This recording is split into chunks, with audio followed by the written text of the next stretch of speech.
There's a legend in these woods, though some think it's just an urban legend. Locals talk of a monster here.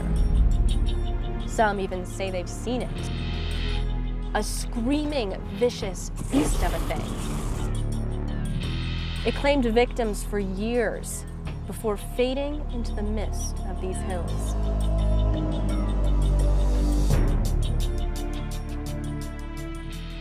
So we're hiking into these woods because we've heard the stories.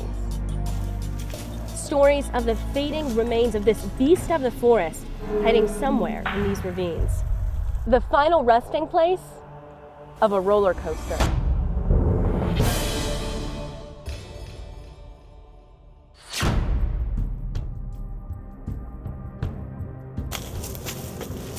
So we're here to find it. Oh, and if you think there's nothing urban about this story, think again. We are right in the middle of hundreds of acres of parkland just outside of Cleveland, Ohio.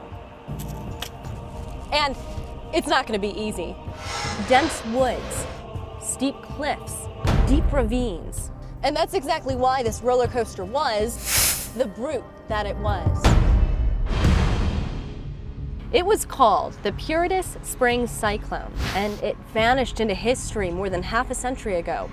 But in its day, it was the greatest of a golden era of wooden coasters, the masterpiece of the master of coaster design, John Miller.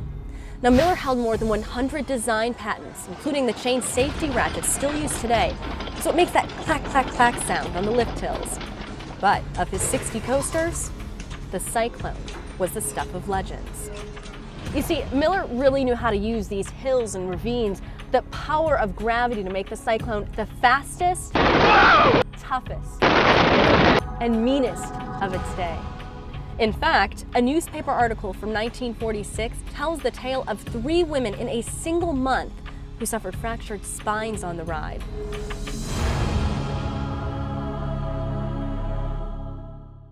But really, what are the odds of finding any trace of the Cyclone still here today?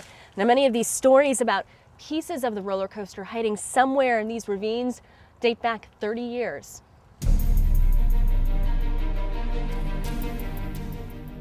But sometimes legend and reality come together. And this time, the woods begin to give up their secrets. After hiking, climbing, searching old maps of where it should be, there it is, or what's left of it. You know, it's just amazing to think there's anything left of it at all, after 50 years just rotting here in this ravine.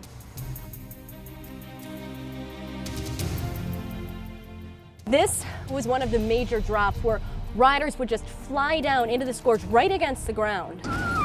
In fact, this may be the very spot where those women literally broke their backs on this monster. The track itself is really such a window into the history of these coasters. You know, one of John Miller's greatest inventions, even bigger than the chain ratchet, was a special wheel that held the car right onto the track. And without that, just about any modern day coaster, especially this one, would never have existed.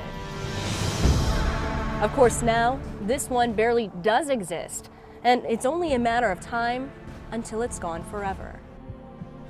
So we'll leave it be, an echo of another time when screams filled this valley and generations were haunted by the beast of the woods.